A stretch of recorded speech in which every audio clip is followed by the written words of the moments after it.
עד שלקחו אותי הייתי במתח ולא ידעתי מתי יקראו לי. קראו לשכן, הוציאו אנשים מבית הכנסת, אבל אליי הגיעו רק מאוחר יחסית. הצלחתי לארגן לי את הבגדים והלבנים.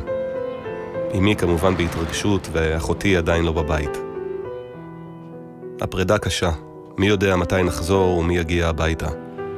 מה שבטוח שאת המחיר אנו נצטרך לשלם, ומחיר זה יהיה יקר מאוד.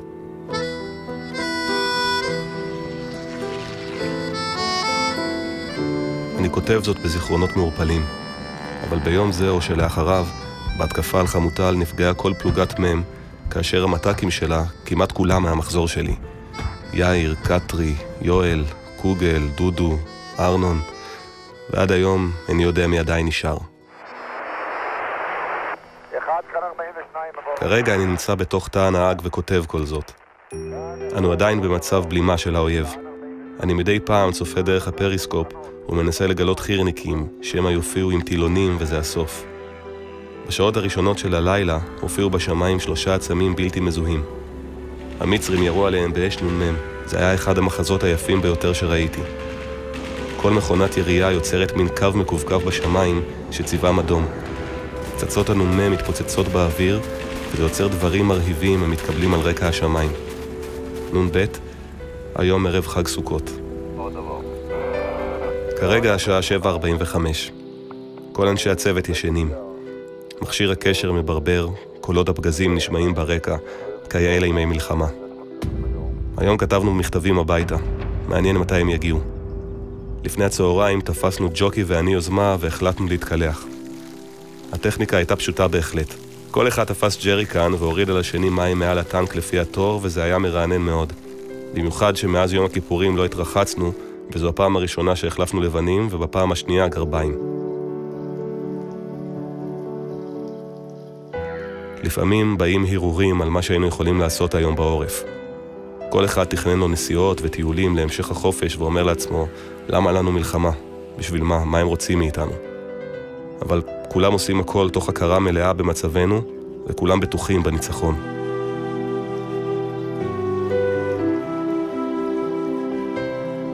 השעה 8:11. מצפה לנו לילה ארוך, ונקווה שהכל יעבור בשלום.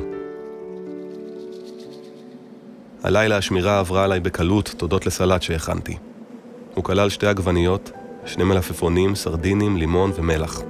זה היה טעים. הלילות מתחילים להיות יותר ויותר קרים, וזה לא מעודד כי אין לי דברים חמים ללבוש. אבל אנו בתקווה שהמצב ישתפר וילך יותר ויותר לטובתנו. כרגע אנו נמצאים בקרב שריון בשריון, כאשר משמאלנו פלוגת אויב. השמדנו 5 כלים שלהם, אנחנו 1. על הגבעה מחזה מרהיב של טנקים בוערים כלפידים. כרגע ניסו לאגוף אותנו טנקי אויב, אבל תפסנו אותם מהאגף. השמדנו כרגע 3 טנקים, במצב זה הלך לנו חשמל צריח, בדיוק ברגע קריטי זה. מנסים לחפש את התקלה, אבל עדיין לא מצאנו. היום כולו היה מוקדש להכנות לקראת הצליחה ההיסטורית. כרגע השעה 5:50. מאות כלי רכב נאספים על הציר בכיוון מערב, כיוון התעלה. ואני מאחל לעצמנו הרבה מזל והצלחה במבצע. במשך כל היום ירדו מטוסים שלנו על אזור הצליחה, ובכלל בכל הגזרה, והפכו את כל האזור למסך עשן גדול. לפי הדיבורים בקשר, מתברר שאנו חוצים עוד מעט את התעלה לכיוון מערב. מצד צפון, בכיוון שלנו, אנו רואים תמרות עשן, כנראה כלים שלנו שנפגעו.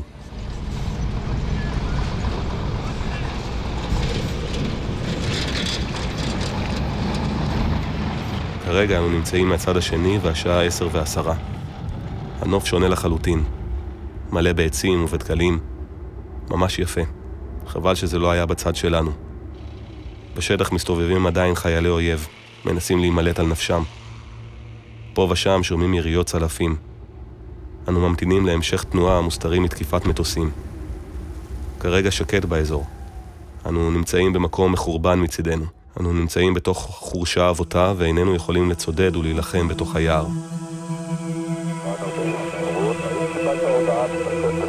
המקום משרה בך הרגשה כאילו שאתה נמצא בווייטנאם. הכל מלא עצים, שדות וקנה סוף. אנחנו נהיה הכוח הראשון שיחצה את תעלת המים המתוקים באזור שלנו. מולנו נמצאים מאות חיילים. אנו דופקים אותם והם בורחים מכל הכיוונים. אנו עומדים כמו שמוקים על המסילה בטווח של 300 מטר מאיתם. בינתיים החליט המג"ד לכבוש את התחנה ואנו נערכים לקראת זאת. תוכנית ההתקפה על התחנה, אנו ננוע במהירות על המסילה כאשר החירניקים שמאחורינו יתארו את התחנה. כל מי שמוצא יומן זה מתבקש למסור אותו לכתובת משפחת גרסיאני, רחוב האורנים 51, כפר שמריהו. תודה. זה היה בום, הייתה שריפה בתוך הטנק ונאלצנו לנטוש. הסתתרנו כולנו בחצר. בחצר כבר אספו את הפצועים. דיברו על זה שאין מים, ויוסי עלה לטנק, יצא מהחצר, עלה לטנק, התיר את הג'ריקן ורץ איתו חזרה לחצר, ובדרך הזאת הוא נפגע. הוא פשוט נצלף